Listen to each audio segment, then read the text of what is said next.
Hey! Go! Where was Fred tonight? Kate, put something in my water at the bar.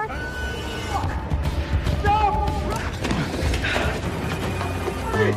Stop! Hai Sobat Film, bertemu lagi bersama saya yang akan kembali membahas alur singkat film secara singkat, padat, dan tentunya tanpa basa-basi.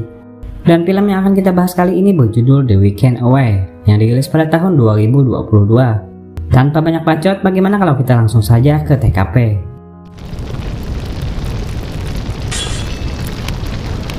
Pada awal film ditampilkan seorang ibu muda bernama Beth yang saat ini sedang berlibur ke sebuah kota tua di Kroasia untuk menemui seorang teman lamanya yang bernama Kate. Dipandu oleh seorang supir taksi yang bernama Jen, Beth akhirnya tiba di kediaman sahabatnya tersebut. Nah, diceritakan sahabatnya ini adalah seorang janda yang saat ini menjalani hidup begitu glamor dan penuh kebebasan di sebuah penginapan, yang mana uang tersebut dia dapatkan dari hasil sisa harta mantan suaminya yang bernama Jay, yang akan kita ketahui nanti. Kembali ke cerita, pada saat ngobrol, Beth memberikan sebuah hadiah berupa kalung kepada Kate sebagai ucapan terima kasih atas perencanaan liburan yang telah dia siapkan. Setelah itu, Kate pun membalasnya dengan mengajak Beth ikut dengannya jalan-jalan dan juga makan-makan pada malam hari ini. Singkatnya, sambil video callan dengan anak dan suaminya yang bernama Rob, Beth akhirnya mulai berangkat setelah Kate datang untuk menjemputnya. Saat ingin keluar, mereka sempat bertemu dengan si pemilik penginapan yang terlihat aneh bernama Sebastian, dan kemudian langsung berpamitan untuk pergi. Singkatnya, mereka akhirnya tiba di sebuah rumah makan. Di tempat ini, Kate dan Beth saling bercerita seputar masalah rumah tangga mereka masing-masing, terutama Kate yang saat ini sedang galau pasca perpisahannya dengan mantan suaminya.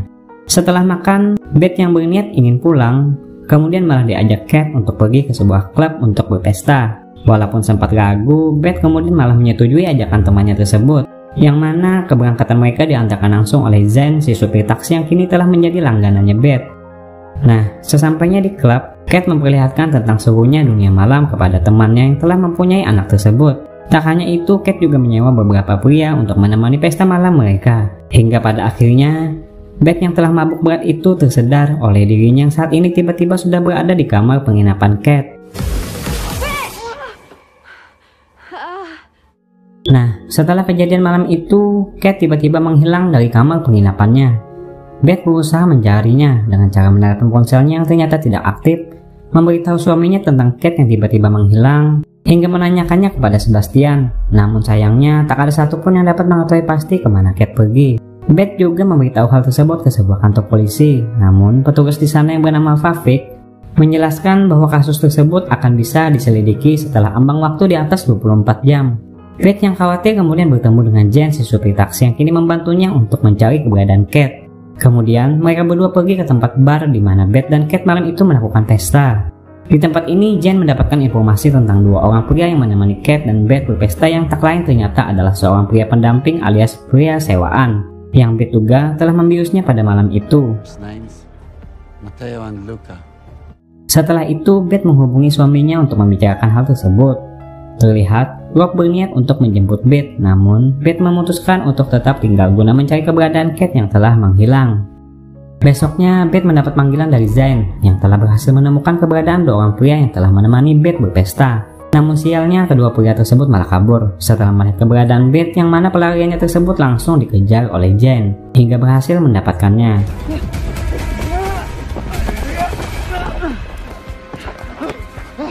Pria tersebut mengatakan bahwa dia hanya mencuri sebuah tas dan juga ponsel milik Kate, dan kemudian sama sekali tak mengetahui tentang keberadaan Kate yang menghilang. Setelah berhasil mengambil kembali tas dan juga ponsel milik Kate tersebut, Beth langsung pergi ke kantor polisi untuk membuat laporan ulang.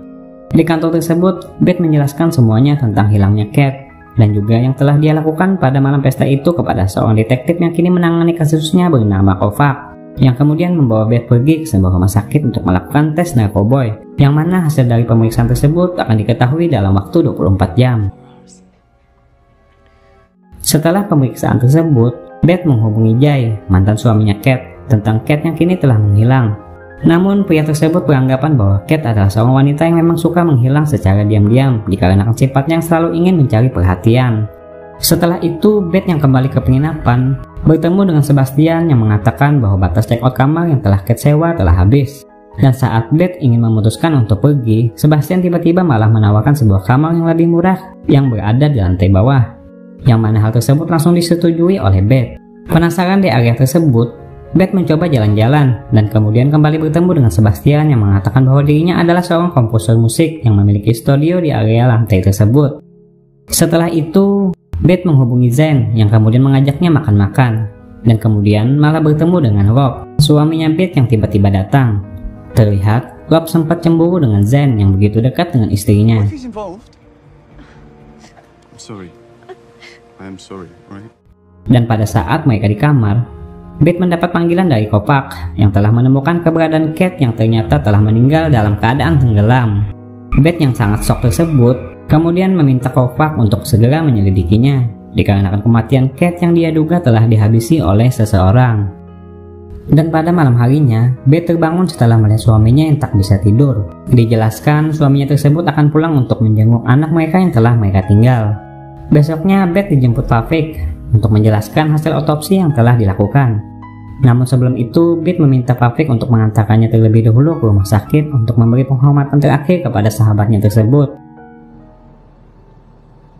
Setelah itu, Beth mencoba membuka ponsel milik Kate yang terkunci dengan pemindai wajahnya dan kemudian berhasil. Dan kemudian langsung memeriksa ponsel tersebut di toilet. Saat memeriksa, Beth sangat terkejut melihat isi pesan singkatnya yang menampilkan percakapan antara Kate dan juga suaminya si Rob yang ternyata berselingkuh selama ini di belakangnya. Merasa begitu hancur, Beth kemudian tak sengaja menjatuhkan ponsel itu hingga retak setelah Fafik mencoba memanggilnya. Mereka pun kemudian pergi menemui Kopak yang telah menunggunya. Kopak yang menginterogasi Beth mengatakan bahwa Beth dan Kate telah memakai narkoboy pada malam pesta itu. Merasa dirinya hanya dibius, Kate mencoba menyangkalnya. Tak hanya itu, Kate kini juga diduga Kopak ikut terlibat dalam tragedi yang menimpa temannya tersebut. Saat Kopak mencoba menanyakan hal lain, Beth terlihat menyembunyikan fakta tentang perselingkuhan Kate bersama suaminya. Atas hal tersebut, Kopak pun terpaksa menyita paspor Beth untuk sementara waktu. Let's hope your story checks out. Beth kemudian menghubungi Jay, si mantan suaminya Kate, untuk menanyakan perselingkuhan Kate selama ini yang ternyata juga diketahui oleh Jay. Namun, Jay menjelaskan alasan dia tak bisa memberitahu Beth dikarenakan Beth saat itu telah mempunyai seorang bayi. Setelah itu, Beth bertemu Jen untuk menjelaskan semua permasalahan tersebut. Jen mengatakan bahwa Beth harus mempercayai hatinya sebagai pemandunya. Dan pada malam harinya, Beth langsung mengatakan semua hal tentang perselingkuhan tersebut kepada suaminya yang awalnya tidak mengakuinya. Namun, setelah 100% ketahuan, suaminya pun sudah tak bisa berkata apa-apa lagi. No, I'm not Listen, look, I'm sure they think I killed Kate, and if they find... Besoknya Kopak dan Fafik datang tiba-tiba dan langsung menangkap Beth yang telah beranggapan bahwa Beth selama ini adalah pelakunya. Dengan alasan, Beth yang diketahui dekat dengan Zen yang diungkapkan sebagai anggota geng Albania yang juga kini telah diamankan. Tak hanya itu, mereka juga telah mengetahui tentang perselingkuhan suaminya Beth yang saat ini ditutupi Beth. Atas dasar itulah, Kopak beranggapan bahwa Beth telah menghabisi sahabatnya tersebut sebagai motifnya. Setelah kembali ke penginapan, Beth bertemu dengan Zen yang ternyata telah dibebaskan, yang kemudian mengungkapkan bahwa dia hanyalah korban dan sama sekali tak ada hubungannya dengan anggota geng Albania yang disematkan padanya. Dengan menggunakan hati sebagai pemandunya, Beth terlihat mempercayai perkataan Zen tersebut. So you don't work for this person. Setelah itu, Beth yang tertidur tiba-tiba terbangun setelah mendengar Kopak yang kembali datang untuk menginterogasi Sebastian. Dan kemudian tak sengaja menemukan sebuah kamera pengintai yang tersembunyi di sebuah cermin. Menyadari hal gila tersebut, Beth kemudian berusaha mencari tahu dengan masuk ke kamar Sebastian. Dan kemudian malah bertemu dengan Sebastian yang tiba-tiba muncul. Untungnya, pria yang ternyata mesum tersebut sama sekali tak menaruh curiga kepada Beth. Kemudian, dengan memanfaatkan kelengahan Sebastian, Beth mengambil kunci studio milik Sebastian untuk mencari tahu tentang apa yang ada di dalam studio tersebut. Dan saat Sebastian pergi, Beth langsung masuk ke dalam studio itu dan kemudian menemukan beberapa monitor CCTV yang terhubung dari berbagai kamar di penginapan tersebut. Dan salah satunya adalah monitor CCTV yang terhubung ke kamarnya. Melalui pil rekaman yang telah tersimpan, Beth akhirnya mengetahui tentang apa yang telah terjadi pada Kate di kamarnya sesaat sebelum temannya tersebut menghilang. Seperti dua pria pendamping yang telah mengambil barang milik Kate, hingga Kate yang pergi dan kemudian diantar oleh seseorang. Terlihat, Kate sempat adu mulut dengan seorang pria yang telah mengantarkannya. Beth langsung mencatat nomor plat mobil tersebut sebelum pada akhirnya Sebastian kembali datang ke studionya itu. Merasa panik, Beat langsung menyerang Sebastian dengan menggunakan sebuah pintu hingga membuat hidung Sebastian berdarah. Sebastian nampak berusaha menjelaskan semuanya kepada Beat. Namun, Beat yang merasa panik itu kemudian tak sengaja mendorong Sebastian hingga menyebabkan dia jatuh terbentur dan kemudian pingsan. Hingga akhirnya Beat berhasil kabur dari tempat tersebut dan kemudian bertemu dengan Jen yang kemudian langsung membawanya kabur. Beat dan Jen kemudian pergi ke tempat markas supir taksi dan langsung menanyakan tentang pengguna mobil dengan nomor plat yang telah Beat catat sebelumnya. Si pemilik nomor plat pun datang dan menjelaskan bahwa dia memang benar telah mengantarkan Kate untuk mengejar dua orang pria yang telah mencuri barangnya. Namun saat pengejaran gagal, supir tersebut kemudian diminta Kate untuk mengantarkannya ke kantor polisi. Tak lama berselang, Kovac dan Pavik tiba-tiba datang dengan maksud untuk berbicara. Beat yang menyadari mobil yang digunakan Pavik mirip dengan mobil yang dia lihat di rekaman CCTV, merasa telah mendapatkan jawabannya. Beat dan Zen kemudian berusaha kabur dari kejaran Kovac dan juga Pavik. Beat langsung menjelaskan kepada Zen bahwa Pavik ternyata adalah pelaku atas koitnya temannya tersebut. Namun sialnya saat ingin menjelaskan mereka malah terkepung. Terlihat, Beat beradu mulut dengan Pavik yang ternyata telah ditolak oleh Kate saat mengayunya.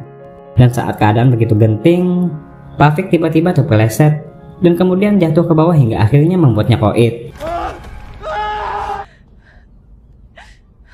Besoknya, Kovac menampilkan hasil investigasi terbarunya yang berhasil dia dapatkan dari sebuah CCTV yang menampilkan adu mulut antara Pavik dan juga Kate hingga berakhir pada sebuah tragedi yang terjadi di pinggir pantai tersebut. Dijelaskan, Pavik ternyata adalah seorang petugas yang dipindah tugaskan pasca kelakuan pelecehan yang sering dilakukan terhadap wanita malam yang kerap dia tangkap. Atas dasar itulah, Kovac beranggapan tentang motif yang dilakukan Pavik kepada Kate. Dan setelah selesai dengan itu semua, Kate pun akhirnya kembali mendapatkan paspornya untuk kembali pulang. Tak lupa dia juga menemui Jen yang selama ini telah membantunya. Dan kemudian mereka pun berpelukan. Beberapa hari kemudian pasca kejadian tersebut, Beat kembali ke rumahnya dengan tujuan untuk membawa anaknya pergi. Dikarenakan hubungannya yang saat ini telah renggang bersama suaminya. Terlihat, Rob berusaha meyakinkan Beat agar mau memaafkannya dengan mengajaknya jalan-jalan dan juga makan-makan. Namun, Beat yang sudah terlanjur sakit hati itu pun kemudian memutuskan untuk pergi saja. Nah, saat Beat ingin mengambil kunci mobil cadangan yang berada di jaketnya Rob, Beat menemukan sebuah serpihan bola kalung yang dulu pernah dia berikan kepada Kate. Kebenaran sesungguhnya pun akhirnya terungkap. Melalui bola kalung tersebut, Beat akhirnya menyadari bahwa orang yang sebenarnya telah membuat temannya koit ternyata bukanlah Pavik, melainkan adalah suaminya sendiri yang bernama Rob. Atas hal tersebut, Beat pun langsung memberitahukannya kepada Kovac. Beat yang merasa tak percaya atas hal itu, kemudian langsung mengungkapkannya kepada Rob melalui barang bukti yang telah dia temukan tersebut. Rob yang tak dapat mengelak itu pun, akhirnya tak ada pilihan lain selain mengakuinya. Dijelaskan, Rob ternyata datang menemui Kate pada malam saat Kate melaporkan kejadian pencurian yang telah menimpanya. Dan kemudian membawa Kate ke pinggir laut dengan tujuan untuk memberitahu Kate agar jangan pernah membocorkan tentang perselingkuhannya tersebut kepada Beat. Namun, Kate yang bersikeras akan memberitahukannya, kemudian memancing emosi Rob hingga memukul Kate sampai pingsan dan kemudian membiarkannya jatuh ke laut hingga tenggelam.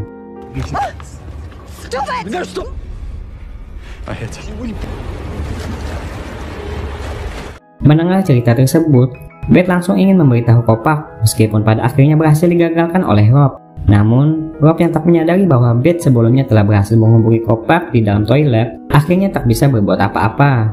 Beat yang ingin pergi sempat ingin dihentikan oleh Rob, sampai pada akhirnya Beat melayangkan sebuah tinju dan tendangan maut yang seketika membuat Rob jatuh. Beat mengambil anaknya dan kemudian langsung pergi dari tempat tersebut bersamaan dengan para polisi yang kini telah berdatangan untuk menangkap Rob. Film pun akhirnya selesai, benar-benar ending yang begitu mengagumkan. Nah, bagaimana menurut kalian tentang film ini? Terima kasih saya ucapkan karena telah bersedia mampir dan juga menonton alur singkat film yang saya sajikan. Dan seperti biasa, sampai jumpa lagi di video selanjutnya. Bye.